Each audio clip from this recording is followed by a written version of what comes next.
en parle ou pas? Épisode 3. Déjà? Ah.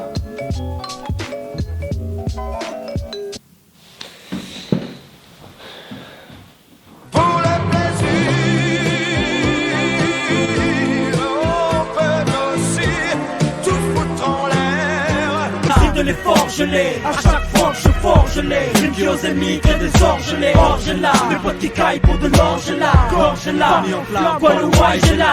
Du plaisir, du plaisir. Désolé pour mes fautes depuis des années. Je suis désarmé, je sais désormais que la vie est un apprentissage qui finit jamais. Jamais, jamais, jamais, jamais. Lire. Apprendre à lire entre les lignes. Découvrir la magie des signes et les trésors inépuisables qu'on emporte dans son cartable. Comprendre, c'est comme un mur que l'on traverse. C'est la brume qui se disperse, une promesse encore plus belle. La connaissance universelle. Le plaisir de l'effort, je l'ai. À chaque fois que je forge, je l'ai. Qui aux ennemis, que des orges, je l'ai. Des potes qui caillent pour de l'orge, je l'ai. Orge là. Apprendre est un vaste sujet. Selon le dictionnaire Larousse, encyclopédique que j'ai là-bas derrière vous, et que j'ai d'ailleurs obtenu par mégarde à la porte de mon appartement arageois, qui était juste devant ma porte quand je suis sorti, paf, il y avait un dictionnaire, je suis désolé, c'est sûrement à quelqu'un d'autre. Donc d'après le dictionnaire Larousse, apprendre signifie acquérir la connaissance, la pratique de quelque chose. Exemple, apprendre les mathématiques, apprendre un métier. On a donc là un lien direct et étroit avec la communication. On reçoit un apprentissage par quelqu'un, par une expérience, etc., etc. On est dans la communication des savoirs. Et l'apprentissage, c'est le processus qui permet l'acquisition par un être vivant, qu'il soit humain ou animal, de ces savoirs. Et les connaissances, ce sont l'ensemble des choses acquises par l'étude. À force d'étudier, on connaît. À force d'apprendre, on sait. Mais alors, d'où peut bien apparaître le plaisir d'apprendre? Philippe Mérieux est un chercheur et homme politique français spécialisé dans les sciences de l'éducation et de la pédagogie. Un titre un peu étonnant par rapport au débat éducatif actuel qui parle essentiellement de réforme de l'école. Ce livre ne parle pas de réforme de l'école, il parle de ce qui est au cœur de la relation pédagogique, c'est-à-dire le rapport entre le maître et l'élève, entre celui qui transmet et celui qui apprend.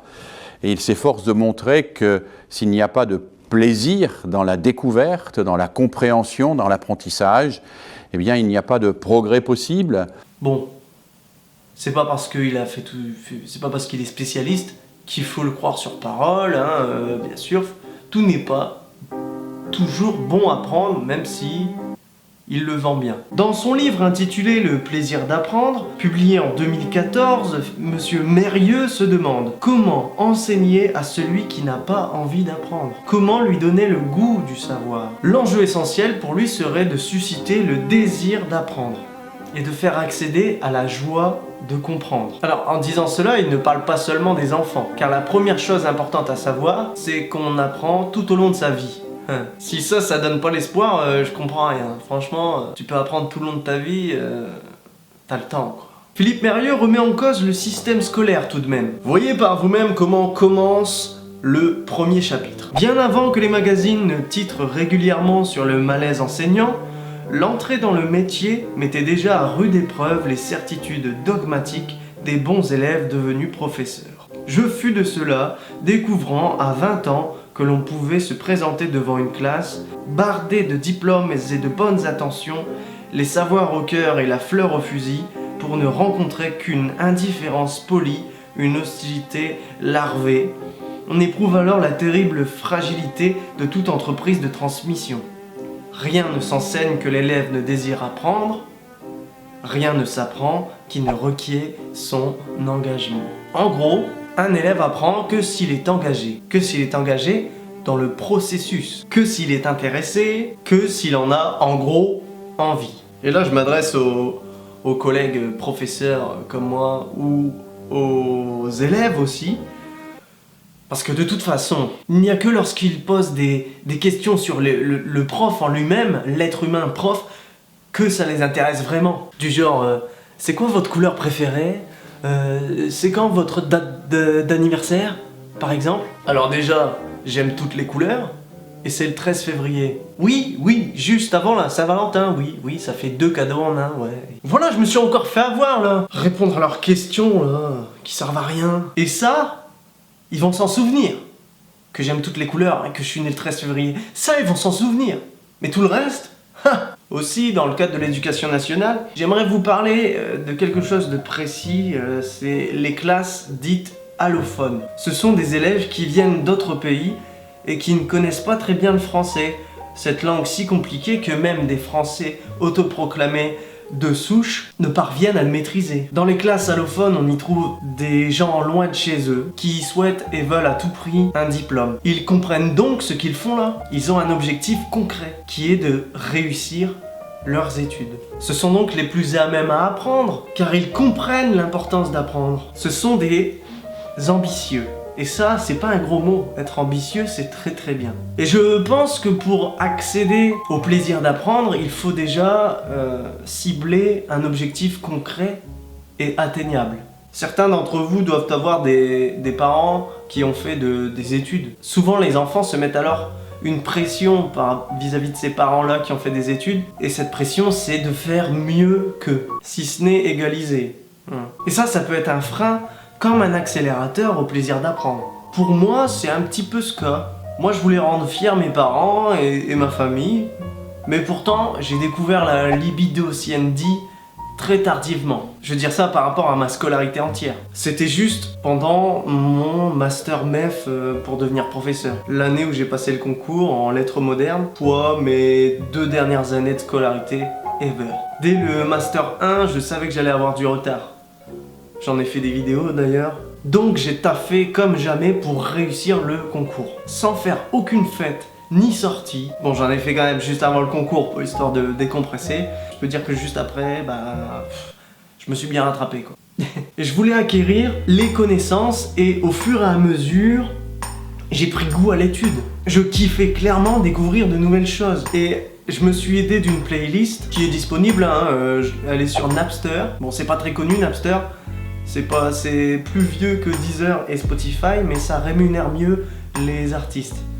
Donc je vous conseille d'aller vers Napster. J'ai fait une playlist pour travailler, à base de musique classique et de musique sans parole en fait, parce que ça me permettait de me focaliser, et je le mettais avec mon casque. Je pouvais aller n'importe où pour travailler, ça me dérangeait pas. Franchement, c'était impeccable. Et puis le concours de prof, tu l'as quand tu travailles quoi. Faut pas se mentir. Et tu l'as aussi parce que tu es motivé. Tu es motivé parce que tu as un objectif précis et concret, c'est celui de devenir prof. Prof de français. Tu vois là, tu as un objectif clair, tu sais ce qu'il faut faire pour l'atteindre. Et tu donnes tout et tu l'as. Bon, des fois, ça marche pas toujours comme ça, bien sûr. C'est pas aussi facile. Mais ça, c'est fou, c'est que dès lors, j'ai jamais pu ne pas entretenir cette curiosité. Et ce, à propos de tous les sujets. J'aime savoir comment réparer un objet cassé, recoudre un vêtement, entretenir ma voiture, découvrir l'étymologie d'un mot, découvrir un nouveau peintre, des chansons, des vieilles chansons, ça j'aime bien. J'aime être curieux dans tous les domaines et je souhaite que ça vous arrive en fait. Parce que c'est génial d'être curieux de tout. Il faut ouvrir votre esprit au maximum pour kiffer la vie. Par exemple, je peux vous poser des questions. Par exemple, savez-vous pourquoi le ciel est bleu et vire vers le rouge au soir? Savez-vous comment fonctionne Internet ou votre portable? Intéressez-vous au monde qui vous entoure. Et ne vous renfermez pas sur le peu de connaissances que vous avez.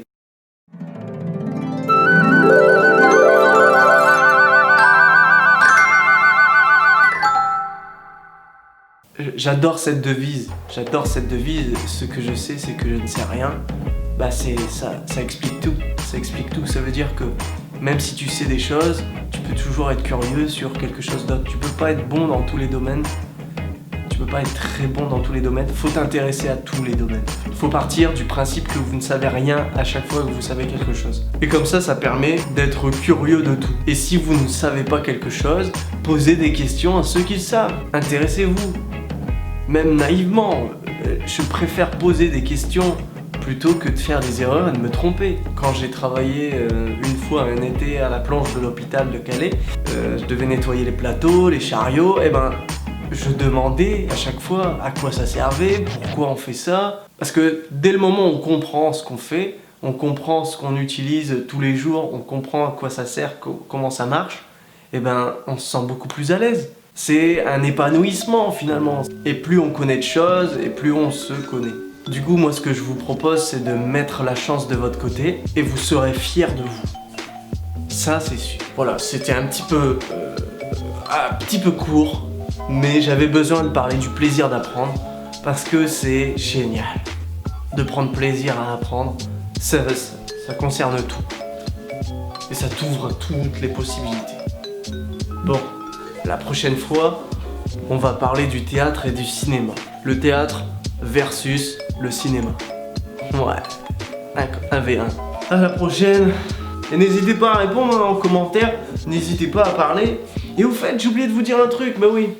Ah, je suis bête, je l'avais noté. Pour rappel, je ne suis pas un professeur, c'est juste mon métier. Un flic qui est en civil, c'est un citoyen. Il peut, par exemple, s'habiller comme il veut. Regardez Macron là. C'est le président de la République, pourtant, quand il fait du jet ski, il y va pas en costard. Ok ? Je dis ça pour certains d'entre vous. Ils se reconnaîtront, hein. De toute façon, l'habit ne fait pas le moine.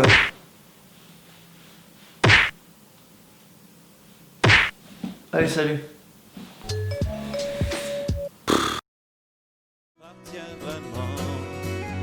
Ensemble et en même temps, mille et une façons d'apprendre et de choisir ton avenir, mille et une façons d'écrire pour ne jamais perdre espoir.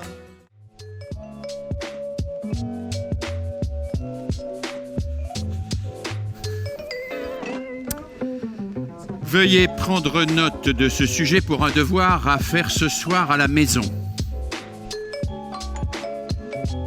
Ouvrez les guillemets. Pourquoi les poésies de Jules Slovaki, ce grand poète, contiennent-elles une beauté immortelle qui éveille l'enthousiasme? Fermez les guillemets. À cet endroit du cours, un des élèves se tortilla nerveusement et gémit. Mais puisque moi, je ne m'enthousiasme pas du tout, je ne suis pas du tout enthousiasmé, ça ne m'intéresse pas. Je ne peux pas en lire plus de 2 strophes et même ça ne m'intéresse pas. Mon Dieu, comment est-ce que ça pourrait m'enthousiasmer puisque ça ne m'enthousiasme pas? L'élève se rassit, les yeux exorbités comme s'il sombrait dans un abîme. Devant sa confession naïve, le maître faillit s'étrangler. « Pas si fort, par pitié, siffla-t-il Galkiewicz. Vous serez collé. Vous voulez ma perte. Vous ne vous rendez pas compte de ce que vous dites. Mais je ne peux pas comprendre, moi. Je ne peux pas comprendre comment ça m'enthousiasme puisque ça ne m'enthousiasme pas. Le professeur, comment cela peut-il ne pas vous enthousiasmer, Galkiewicz? Puisque je vous ai expliqué 1000 fois que cela vous enthousiasmait.